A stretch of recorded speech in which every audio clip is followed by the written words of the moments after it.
सब कहानियों में सबसे प्रिय रामायण की कहानी, मर्यादा पुरुषोत्तम भगवान राम और माता सीता की कहानी। पत्नी को दिया वचन और पुत्र के भविष्य के बीच की कश्मकश की कहानी। राजपाट एक तरफ और पिता का वचन मानकर वनवास लेने की कहानी। लक्ष्मण की प्रतिज्ञा और संकल्प की रेखा की कहानी। वहीं सीता मैया की ममता और दया भाव की कहानी। शक्ति, अहंकार और काम में फंसे रावण की कहानी। प्रेम, आदर और भक्ति के मिसाल भाई भरत की कहानी। इधर एक भाई का बड़े भाई को समझाना और फिर दुश्मन से मिल जाने की कहानी। यहाँ महल का आराम छोड़ के बड़े भाई के साथ वनवास चले जाने की कहानी। एक तरफ सम्राट सुग्रीव की अटूट मित्रता और वीर हनुमान की भक्ति की कहानी, और दूसरी तरफ असुरों के लालच, मोह और अंधविश्वास की कहानी।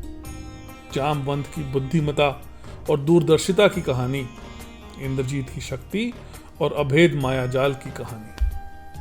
परंतु इस अद्भुत कहानी के कुछ अंश हैं जिनका वर्णन कम पर महत्व बहुत अधिक है। जरा सोचिए, भगवान राम का वन में ही जाना क्यों अनिवार्य था और केवल वन में पाए जाने वाला कंदमूल ही क्यों खाना था? सीता मैया को लुभाने के लिए मारीच हिरन ही क्यों बना? सोने की लंका का द्वार रक्षक 4 दंतीय हाथी ही क्यों था? भगवान राम का साथ देने वाले हनुमान, सुग्रीव और सेना वानर ही क्यों थे, मनुष्य क्यों नहीं? और मार्गदर्शन करने वाले जामवंत रीछ ही क्यों थे, कोई ऋषि मुनि क्यों नहीं? सबसे पहले रावण से लड़ने वाला जटायु ही क्यों था, कोई वीर योद्धा क्यों नहीं? नल और नील जिन्होंने पुल साधा वो भी वानर थे, कोई कारीगर क्यों नहीं? नागपाश से बचाने वाला गरुड़ ही क्यों था, कोई वैद्य क्यों नहीं?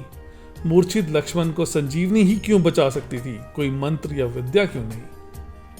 भगवान राम का सभी प्रजातियों को साथ में लेकर चलना, उसके अस्तित्व को समझाना दर्शाता है कि वन, पशु पक्षी, पेड़ पौधों के बिना हमारा भी अस्तित्व नहीं है।